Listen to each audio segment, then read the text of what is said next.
سلام بینندگان عزیز، برنامه اخباری آزادی رو میبینید که آخرین خبرهای تاجیکستان و جهان را تقدیم شما میکند. امروز 13 ژانویه این موضوع را در مد نظر داریم.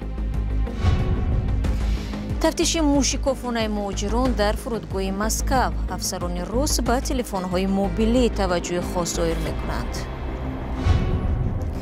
نزدیکان احمد ابراهیم حکم این خبرنگار محکوم شده را ناعادلانه شمرده از رهبران جمهوری درخواست نمودند که عدالت را برقرار کنند.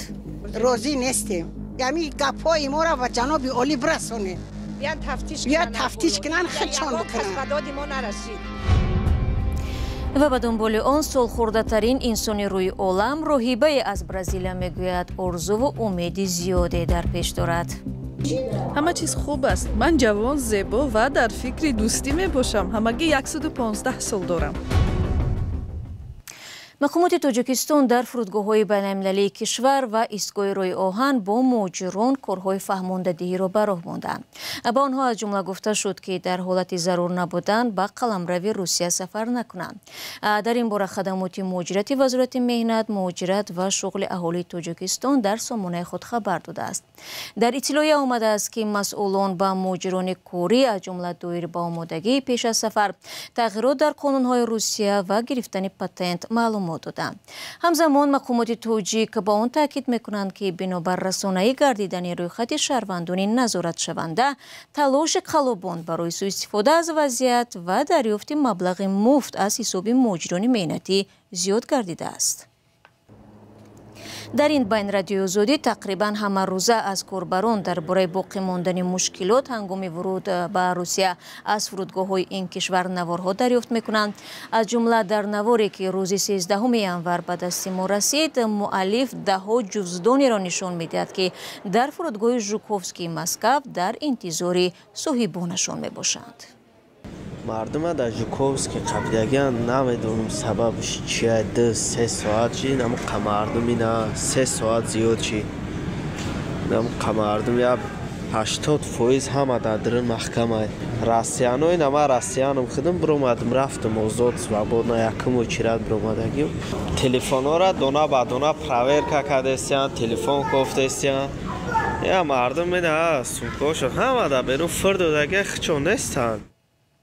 بنابر شکایت مهاجران، آنها را در فرودگاه‌های روسیه و هم گذرگاه‌های زمینی این کشور با بهانه‌های گوناگون نگاه می‌دارند. یک قسمشان را از فرودگاه‌ها دوباره به تاجیکستان اخراج و یا دیپورت می‌کنند. از این دوستان عزیز، در نشر نوی روزگار مهاجر که روز شنبه گذشته پخش شد، ما با تفصیل درباره نوگانی‌ها و محدودیت‌هایی که در نسبت شهروندان خارجی در روسیه جاری گشته است صحبت نمودیم. برنامه را می‌توانید در سامانه رادیو آزادی و یا صفحه آزادی ویدیو در یوتیوب تماشا کنید.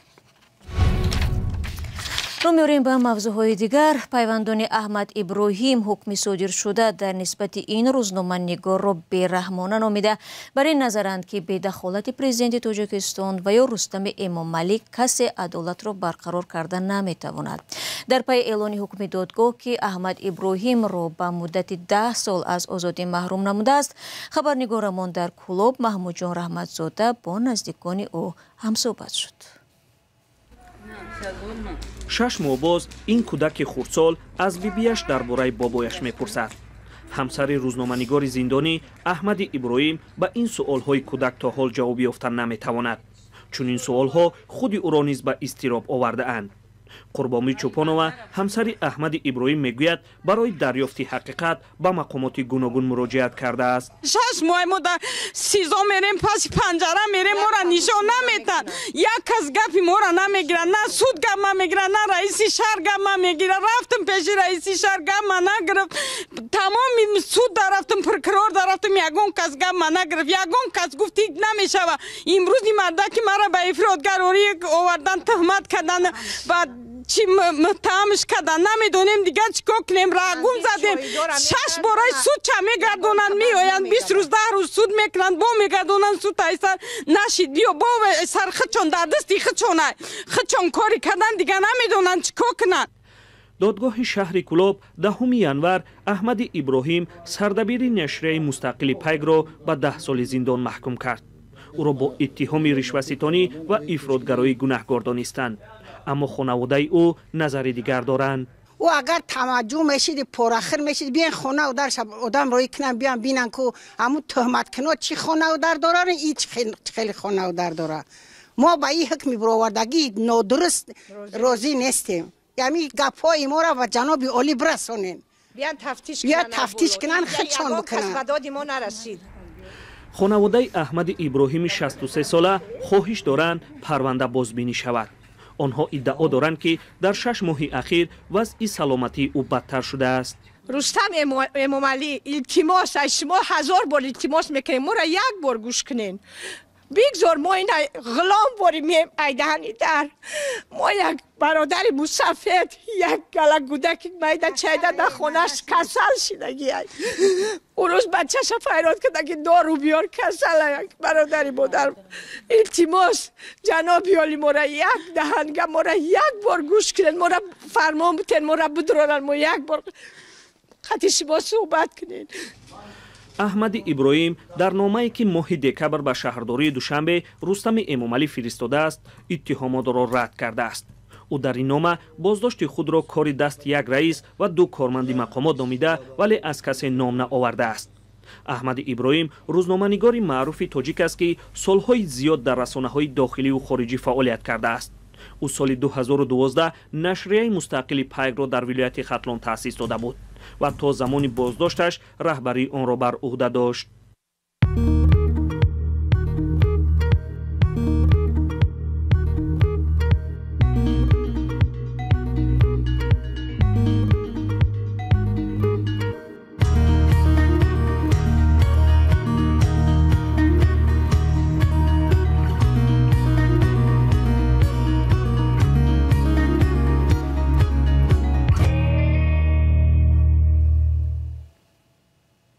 شما برنامه اخباری رادیو آزادی را تماشا دارید.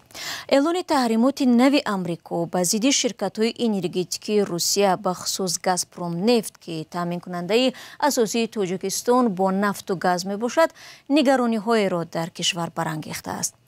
ترس اقتصاددان‌ها و مقامات این است که احتمال دارد معامله‌های بانکی با شرکت گازپروم نفت تاجیکستان سخت‌تر و واردات سوزشواری مشکل‌تر شود و همین گونه قیمت بنزین و گاز هم بالا رود. چون و چرای موضوع در گزارشی همکارم تویری سفر. جو بایدن رئیس جمهور آمریکا گفت هدف از اعلان تحریمات نو محروم کردن روسیه از درآمدهایی است که برای جنگ در اوکراین خرج می‌کند. او اعتراف کرد ممکن است تحریمات سبب بالاروی قیمت بنزین شود. تحریمی که امروز جاری شد بر رشد اقتصاد روسیه تاثیر گذاشته امکانات جنگی پوتین را محدود می کند. شاید نرخ یک گالن بنزین 3 و یا 4 سنت بالا رود ولی این اقدام به امکانات جنگی روسیه تاثیر عمیق خواهد گذاشت.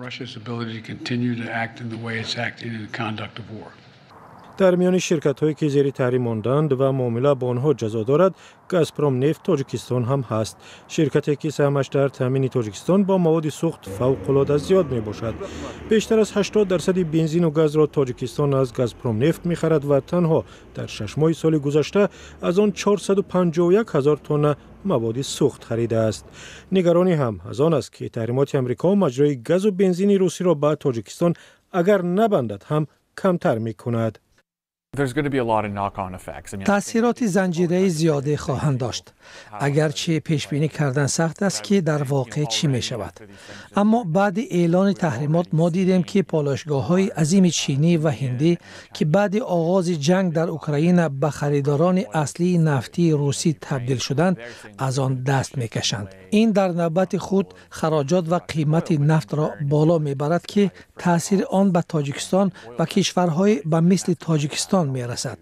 اگر به مشتریان عادی یارانه داده نشود، اثر تحریمات به آنها هم می‌رسد.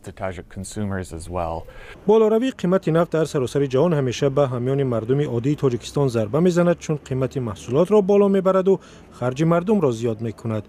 در تاجیکستان بر این اندیشند که عاقبت‌های تحریمات آمریکا برای اقتصاد بسیار بد نمی‌شود. گازپروم نفت وладеет 40% گازپروم نفت 40% بازار بنزین وارداتی به تاجیکستان را در دست دارد. تحریم ها زمان می توانند به اقتصاد تاجیکستان تاثیر گذارند که اگر معاملات بین کشور و روسیه با دلار می بود. تحریمات امریکا در ماه ینور به اقتصاد تاجیکستان و نیکو احوالی مردم تاثیر بسیار زیاد نخواهند داشت، برای آنکه 98% معاملات مالی بین تاجیکستان و روسیه با روبل صورت می گیرد. تاثیر زیاد نخواهند داشت. شاید مشکلات در واردات پیش آید به شرکت های خرده که با دلار معاملات دارند، ولی به اقتصاد تاجیکستان تاثیر جدی نمیگذارند. Вводят взаиморасчет в долларах, но особо на Таджикистан это не повлияет. یک فرد آگاه از معاملات بانکی و همکاری‌های تاجیکستان با گازپروم نفت گفت که تأثیر تحریمات نو با آن حد نخواهد بود که گفته می شود. به قول او تدبیرها برای آمادگی به تحریمات نو و مطابقت با آنها از قبل اندیشیده شده بودند و معامله ها با شرکت روسی به منوال پیشین ادامه خواهد کرد. با وجود نظرهای گوناگون تجربه ثابت کرده است که تاجیکستان همیشه در برابر فضای مشکل سیاسی و رقابت‌های ژئوپلیتیکی آسیب پذیر بوده است. بانک جهانی چند پیش در یک ارزیابی در باره اقتصادی تاجیکستان گفت اگرچه کشور تاکنون در برابر این رقابت‌ها مقاوم بوده است، اما شدت گرفتن جنگ در اوکراین و اعلان تحریمات نو ممکن است اقتصادی روسیه را ضعیف کند و باعث کم شدن پول مهاجران تاجیک شود که اقتصاد تاجیکستان سخت پایبند پول آنهاست. ابتدای سال روان سالخورده‌ترین شخصی روی عالم تومیکو ایتوکا در سن 116 سالگی وفات کرد و اکنون یک راهبه از برزیل که همگی 22 روز خردتر از این خانم ژاپنی بوده است، عنوان درازعمرترین انسان در جهان را به دست آورد. موضوع را همکارم مومن احمدی ادامه می‌دهد. راهبه از برزیلیا اینا کانابارو لوکاسی 116 ساله سالخورده ترین انسان روی عالم بوده است. این معلومات را مؤسسه لانگوی کوست که حیات پیرانسالان جهان را پیگیری میکند تصدیق کرده است. همه چیز خوب است. من جوان، زیبا و در فکر دوستی می باشم. همگی 115 سال دارم. لوکاس 8 یونی سال 1908 به دنیا آمده. بعد فوت تومیکو ایتوکا ژاپنی در آخر سال 2024 عنوان سالخورده ترین زن روی عالم و سالخورده ترین انسان روی عالم را کسب کرد. بعد از این حادثه نمایندگان مؤسسه لانگوی کوست با لوکاس در خانه پیرانسالان شهر جنوبی پورتو الگری برزیلیا واخورده در یک مراسم خاص با او جایزه سالخورده ترین راهبه روی عالم و سالخورده ترین انسان برزیلیا را تقدیم کردند. مؤسسه لانگوی کوست شهادت می دهد که ایرما اینا کانابارو لوکاس سالخورده ترین راهب زنده روی عالم و سالخورده ترین انسان در برزیلیا شناخته می شود. خدا به شما برکت دهد.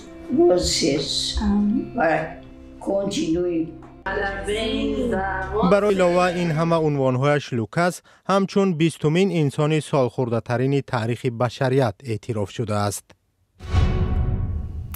و خبر دیگر هم داریم. پرزیدنت تاجیکستان امامعلی رحمان با یک فرمانش از 10 ینور سنجش کاری شرکت‌های صاحبکاری در کشور را به مهلت 2 سال برای ساختارهای تفتیشاتی تاجیکستان به جز مقامات انداز منع کرد. فرمان تا 1 ینور سال 2027 عمل می‌کند. دستگیری دولتی فعالیت صاحبکاری، تحکیم اقتدار صنعتی و صادراتی جمهوری، از بین بردن سنجش‌های بی‌اساس و تکراری و فراهم آوردن فضای مساعد برای صاحبکاری و سرمایه‌گذاری چون ضرورت امضای چنین فرمان شهر داده شده است. در سند اظهاری باوری می شود که چنین مراتوریا برای رشد صاحبکاری و جلب سرمایه تأثیر مثبت می رساند. دوستان عزیز، برنامه امروزی ما در اینجا به انجام میرسد. تشکر که تا این لحظه ها با ما بودید. خبر و گزارش از این بیشتر رو همیشه میتوانید در وبسایت azadi.org و صفحه های رادیو آزادی در فیسبوک، اینستاگرام، ایکس و تلگرام، تیک توک و یوتیوب دسترس کنید. ما فردا شما رو در برنامه ها منتظر خواهیم بود. خود را احتیاط کنید از آن و خدا نگهداری.